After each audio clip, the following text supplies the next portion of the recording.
It is impossible to say when Charles Darrell and Sonia French first decided to murder Sonia's husband, Robert.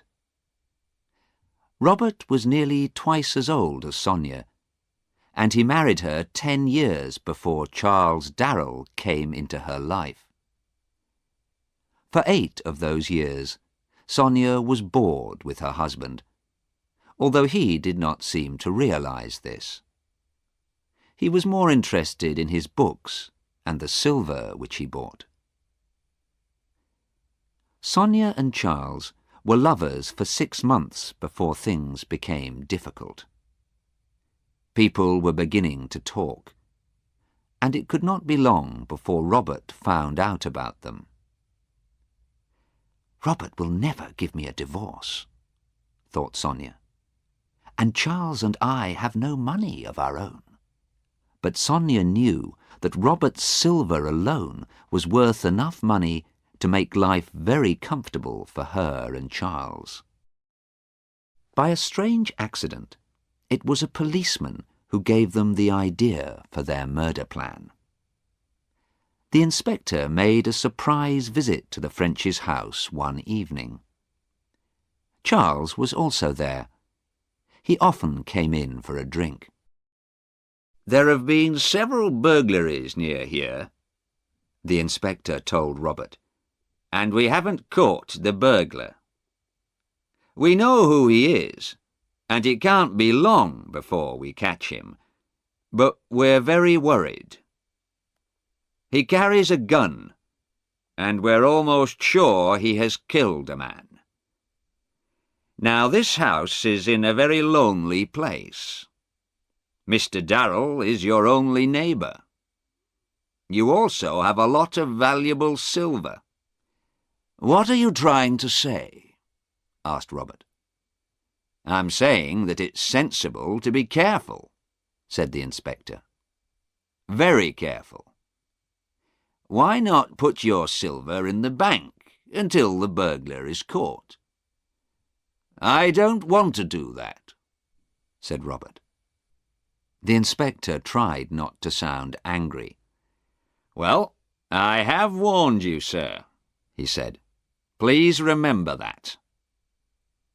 The inspector left, and Charles said, "The inspector didn't warn me. He knows I've nothing worth stealing. But if this gunman does visit me, he'll be sorry. I have a gun, and I won't think twice before using it." He was tall and strong, and Sonia thought he was very good-looking, and she did not try to hide her feelings. "I feel sorry for the burglar who tries to frighten you, Charles," she said. 3 nights later, Sonia was lying awake in her bed. Robert was asleep. It was 10 minutes to 2. Sonia was excited. 10 minutes before Charles enters the house, she thought. It was 10 long minutes. And then she heard a noise. Glass breaking, followed by the sound of a window as it was pushed up. Robert did not wake up. Sonia waited until she heard the sound of Charles climbing through the open window. Then she reached across to Robert's bed. "Robert!" She was shaking him. "Wake up! There's somebody downstairs!" Robert woke slowly. "What? Someone downstairs? No, I'm sure you're—" He sat up in bed, awake now. "There is someone. I'll have to go down, I suppose." He put on his old grey dressing gown and went out of the room. Sonia waited in the dark. It seemed a very long wait, but it was less than half a minute. Then a thin line of light appeared under the bedroom door. Sonia heard her husband give a sudden cry. Then she heard a gun explode. Something or someone heavy fell to the floor. Then a door was banged open, and there was the sound of running feet outside the house. Sonia waited. "Charles must have time to escape before I call the police," she thought. She put on her bedside light and got out of bed. Now it was all over, she felt strangely calm. She knew what she was going to say to the police. How soon could she marry Charles? 6 months from now? They could go to Venice for a holiday after they were married.